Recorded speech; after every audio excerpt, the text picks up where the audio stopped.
Hey guys, and welcome to my Spanish Civ Overview.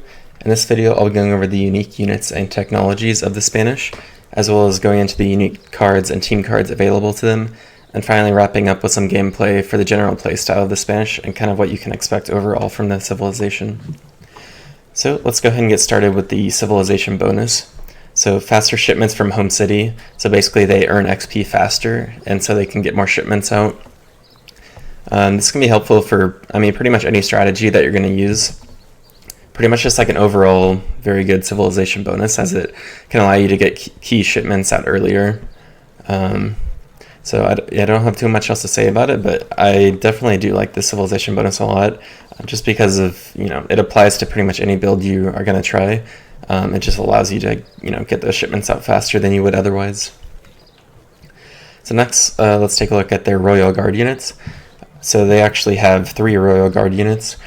2 of them are their unique units, so we'll go over them more in a second. But first we have the pikemen, so the tercio pikemen. Then we have the rodoleros, or espadachins, and lancers, or the guerrochistas. So we'll get to them more in a second, but let's go on to the unique units. So first they have the war dog, which is basically just a companion pet that your explorer can build, up to a maximum of 5 of them. And they're pretty decent units, maybe like half the stats of rodoleros or something like that. Pretty much just useful for killing treasure guardians, but not too much else. Then you have missionaries, which if we go over here to the monastery, they don't actually show them there for some reason. Yeah, I'm not sure why they don't show it here under the church, but they do get missionaries from their monastery. And they're basically just a monk on horseback, and they can get some special upgrades. Like, I think there's a certain card that you send, and it basically, if your units are nearby to your missionary, they'll get an attack damage bonus. So there's some interesting things to the missionary that you can use with certain strategies that can be pretty useful. Like having them, on your backline near musketeers or something, and having them do extra damage can be pretty useful. Next we have the rodolero, which is probably my favorite unit from the civilization other than Lancer. These two are both really cool units.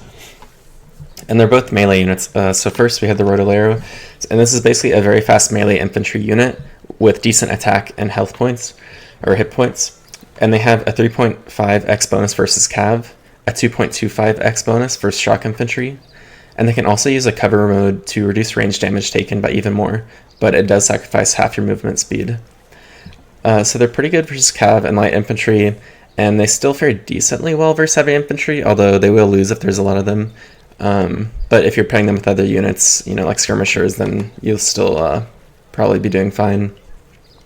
You'll probably see this in one of my videos where I built only rodoleros, and granted the other team wasn't great, but it just shows you that even if the other team is building a counter like heavy infantry, you can still kind of overwhelm them if you're only focusing on upgrading the rodoleros. So it can be kind of a fun play style, even if it's not optimal. They have decent attack and high resistance, so they resist 40% of hand damage. So pretty good, pretty tanky.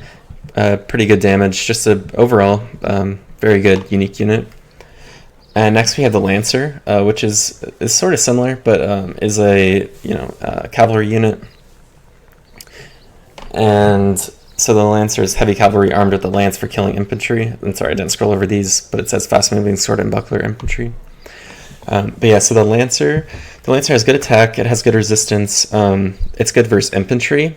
So they have a 3x multiplier versus any infantry units. And they have a 30% resistance to range damage. They can also switch to trample mode to deal splash damage at the cost of movement speed.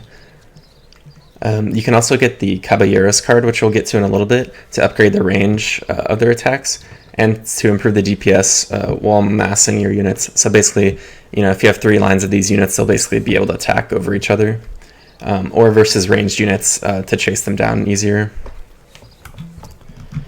So with that, those are the unique units. Let's look at the unique monastery upgrades real quick.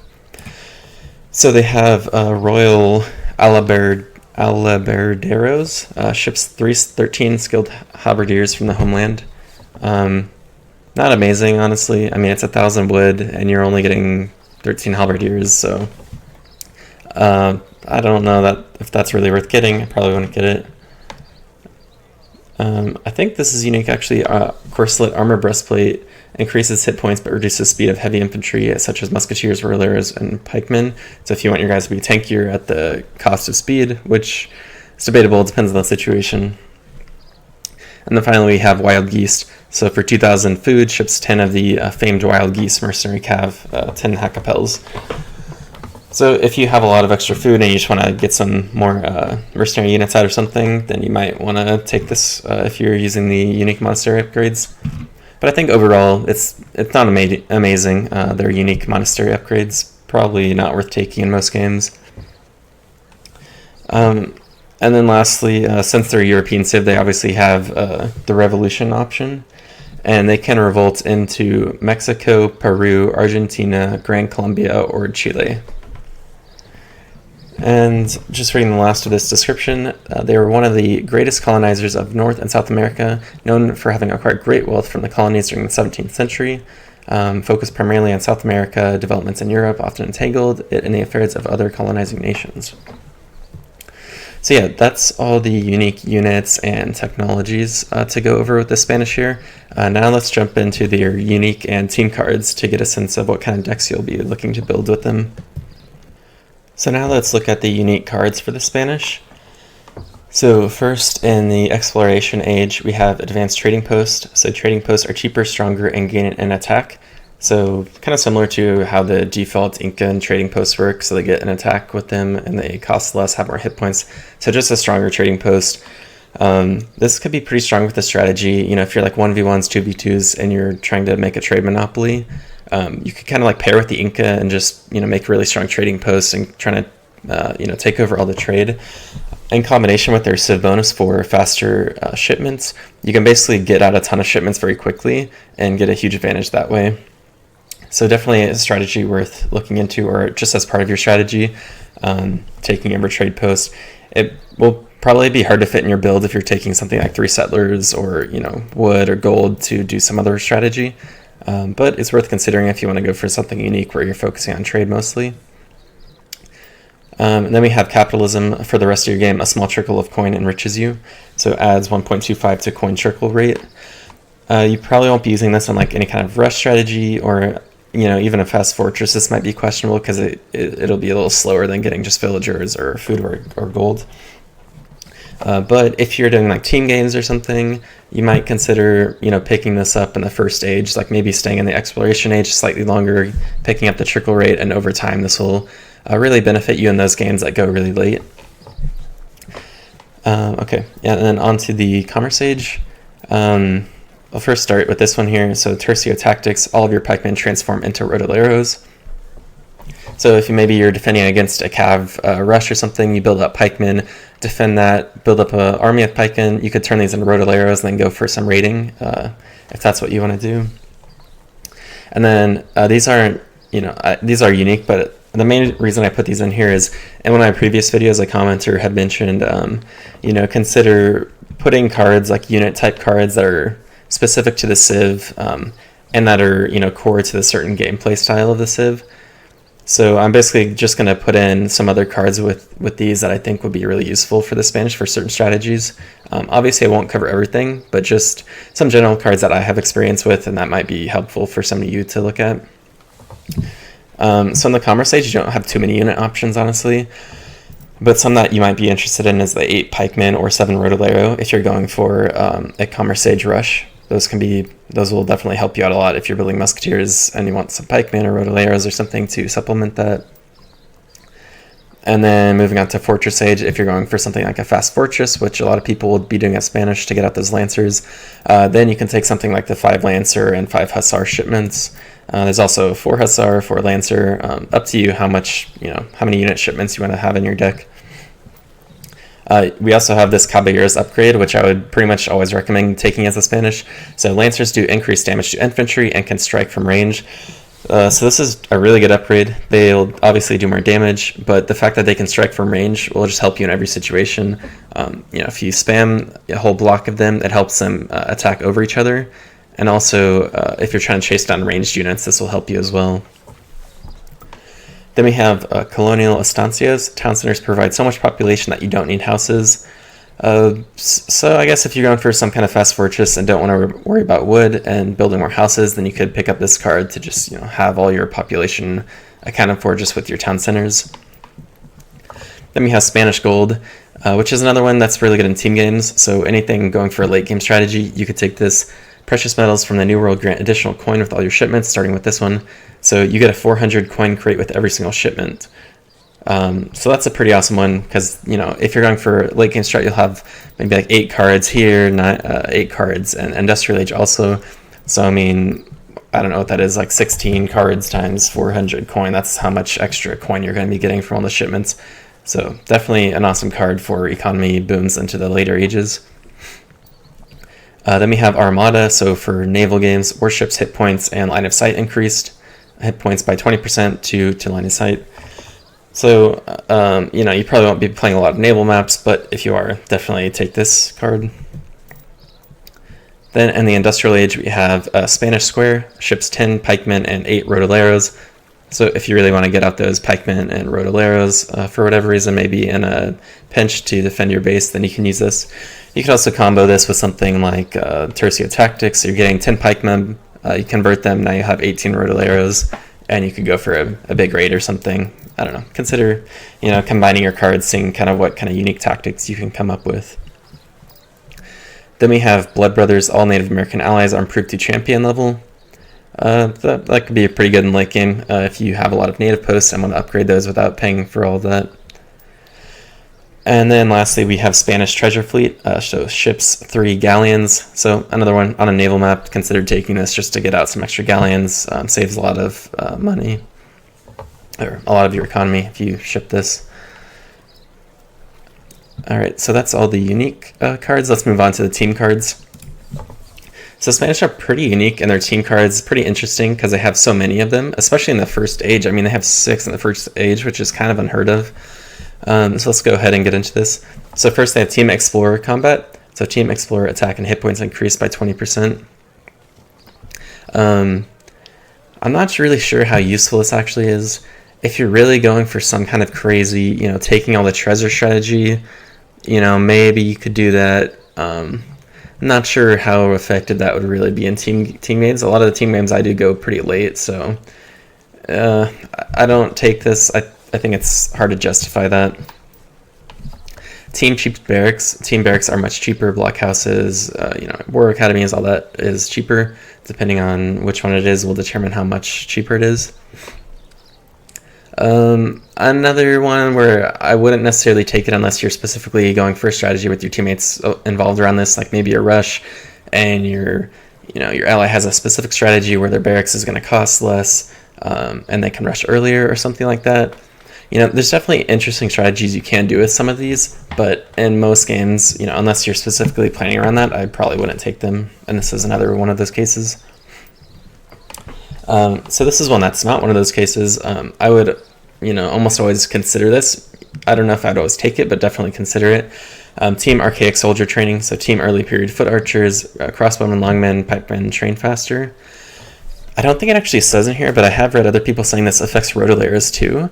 So if you want to pump out a lot of rodoleros, you might almost always consider taking this just to get those out faster. Because even if you don't want the pikemen or whatever in a team game, you might still want those rodoleros to be pumping out. So even in 1v1s, I see people taking this. So I think overall this is just a really good card. And definitely, if you have space in your deck, try to fit it in and take it. Then we have Team Inquisition. Team unit line of sight greatly increased, adds 10 line of sight. So I really like this card. I just don't know where to fit it in a lot of decks because there's just a lot of good cards to take. And, if I'm already taking Team Archaic Soldier Training and a lot of other things, well, I think this card can be extremely useful. It's just hard to fit in decks where I want to do some other stuff, so I would definitely consider this. I think it can be extremely useful. I just think it can be hard to fit in decks sometimes, and it's really hard to know how valuable it's actually going to be. If your team is very skilled and is actually going to take advantage of this line of sight increase, then definitely take it. But it's also possible that they just won't take advantage of the line of sight increase, and it'll just be kind of like a wasted card. or if you're scouting good, then you don't even need this. So it's kind of hard to say, but definitely a lot of potential in this card, and definitely a very unique card to the Spanish. Next we have Team Ironmonger. Team Villagers gather coin for mines faster. Gather work rate for mines plus 10%. So I wouldn't generally take this unless you want, specifically more coin for some kind of strategy. It's not bad, it'll help all your teammates out. I just think, like these two are probably going to be better overall than just this small economy upgrade for everyone on your team. Especially since it's going to go late game. I just don't think coin is that important for the early game a lot of times. And I don't think you're really going to get the return back. So I would generally just kind of skip over this card unless you have a specific strategy around it, just like these other two. And then lastly, you have Team Coastal Defenses. Team increases building attack against ships. Not really worth looking at unless you're playing on a specifically naval map, in which case you'd probably want that. Then we have the normal Team 2 Surgeons, and then Team Hand Infantry attack increased. I would probably just take this if you're going to be using a lot of Rotoleros like I do sometimes. And that's probably really the only case, unless you also know that your team is going to be using a lot of hand infantry.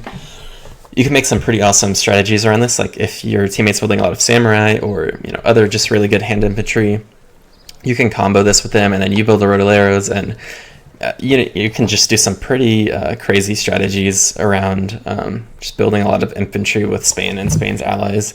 You can also combine it with Team Cheap Barracks. So you guys are just dropping a ton of barracks, building a ton of infantry, and building all that infantry very quickly. So these three kind of cards combined make for very scary team bonuses around the Spanish and around hand infantry in particular. So definitely some cool cards. And then lastly, we just have the standard Team 2 Mortars and Team 1 Monitor, which again, as I've talked about before in my other videos, are kind of just, if you're on the offensive and you're snowballing already and you just need to, clear some defenses, then take these and you'll probably, this is good for kind of like the final pushes into enemy bases. We need to break through a fort or something like that. So worth taking in those situations, but if you can't fit them in your deck, it's probably not, a deal breaker. So that's all the Spanish unique and team cards. So now let's go ahead and hop into some gameplay so I can show you what they're all about. So now into the gameplay portion. So in this game I was playing a 3v3 and I was planning on going to a fast fortress age and then spamming out lancers to attack the enemy's economy. But what ended up happening was this Russian player actually started attacking me first as soon as I aged the fortress age. And so at this point I basically had a decision to make. And since he was already attacking me, I actually decided instead to just defend my own base while booming my economy behind that in order to outscale him into the late game. So this is a choice you can make with the Spanish. If they're not attacking you, you can go poke with lancers and do economy damage of your own while booming behind that. Or you could try to defend yourself in the fortress stage while booming even more. So it kind of depends on your opponent's civilization. In this case, since the later the game goes, the weaker the Russian player will be compared to me, I did decide to play for more of the late game than the mid game. I would say in general, the Spanish is not the best late game civ, but they can compete with most other civs in the late game. And with the economy and shipment advantage, you can still have a very strong early late game, but probably best not to go past Industrial Age against civs like French or German that will end up outscaling you into the very late game. Overall, Spanish is pretty decent all around. They can do pretty good early game pushes with musketeers and other units. They have strong fast fortress with their lancers, and a really good mid game with lots of shipments giving them an edge over their opponents, as well as remaining pretty good into the late game, although not amazing into the very late game against certain civilizations. Also, I usually don't cover this, but they do also have very good naval options if you happen to be playing a naval focused map. So that's pretty much the Spanish for you. I hope you guys enjoyed this video. If you did, please subscribe and turn on those notifications just so when I post new Civ overviews. And thanks for watching. I'll see you next time.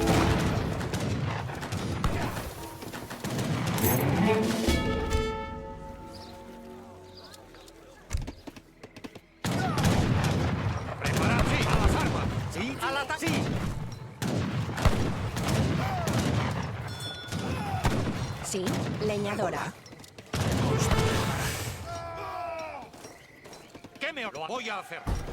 ¿Qué me ordena? Preparado. Constructor.